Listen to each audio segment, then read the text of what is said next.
আপনি যদি খারাপ লোককে নির্বাচিত করেন, আপনি যদি ঘুষখোরকে নির্বাচিত করেন, চাঁদাবাজকে নির্বাচিত করেন, নমিনেশন বাণিজ্য যারা করে তাদেরকে নির্বাচিত করেন, তাহলে আপনাকে তো সেই একই রকম জিনিস ভোগ করতে হবে। আমাদের ইনস্টিটিউশনগুলি অনেকটাই ধ্বংস হয়ে গেছে। এই ধ্বংসপ্রাপ্ত ইনস্টিটিউশনগুলিকে রক্ষা করতে হবে। আমাদের যারা নেতারা, আমাদের যারা রাজনীতিবিদরা অনেক সময় তাদের সম্পত্তির আংশিক হিসাব দাখিল করেন, আংশিক লুকিয়ে রাখেন। ঠিক আছে, এটা তো এর চেয়ে বড় অপরাধ হতে পারে না। আপনি জনগণের সামনে আসবেন, আপনাকে স্বচ্ছভাবে আসতে হবে। পলাতক প্রধানমন্ত্রী তিনি নিজেও তার সম্পত্তি একটা বিরাট রকম গোজামিল দিয়ে 2008 সালে নির্বাচিত হয়েছেন। সেটাই যদি না হতো তাহলে তো 2008 সালে তিনি নির্বাচিত হন না, তার নমিনেশন বাতিল হয়। তার নমিনেশন যদি বাতিল হয় তিনি এমপি হন না, তিনি প্রধানমন্ত্রী হন না, তার দলই তো ক্ষমতায় আসে না।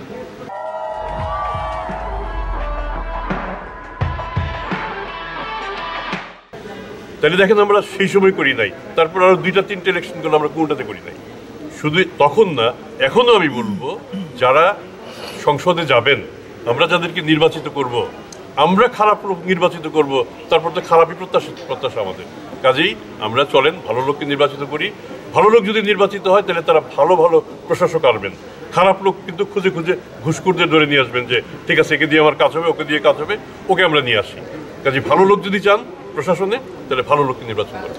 আমাদের উপদেষ্টা মণ্ডলীর সদস্য যারা আছেন তারা যদি সম্পদের বিবরণী দেন, দাখিল করেন, এখনও যদি দাখিল করেন, এটা সবার কাছে তাদের সম্পর্কে একটি স্বচ্ছ ধারণা দিতে দেবে। এবং আমিও প্রত্যাশা করবো তারা যেন এটা প্রদান করেন। পাচারকৃত অর্থ ফেরত পাওয়াটা খুব কঠিন কাজ।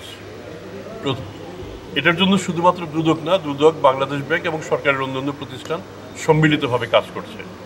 এবং এটার আমি খুব জোর দিয়ে বলতে পারবো না যেটার অগ্রগতি সন্তোষজনক, তবে আমরা চেষ্টা চালিয়ে যাচ্ছি। তবে তার আগে আমাকে খেয়াল রাখতে হবে, আমরা কি শুধু কি একবারই বা দুইবারই অর্থ দেশের বাইরে চলে গেছে, না এখনও যাচ্ছে, ভবিষ্যতেও যাবে। আপনাদের সেই জিনিসটা দেখতে হবে যে কোন কোন ইনস্টিটিউশনের মাধ্যমে কাদের সহায়তায় অর্থ বাইরে চলে যায়, সেগুলিকে আগে ধরেন। আমাদের ব্যাংকের সাহায্য ছাড়া কি সম্ভব অর্থ পাচার করা? চার্টার্ড অ্যাকাউন্টের যেসব বিবরণ দেন সেগুলির উপর ভিত্তি করে কোম্পানি তৈরি হয়, ভুয়া বিল ভাউচার সেগুলির উপর ভিত্তি করে হয়। সেগুলিকে আপনারা ধরার চেষ্টা করেন, আমরাও চেষ্টা করব।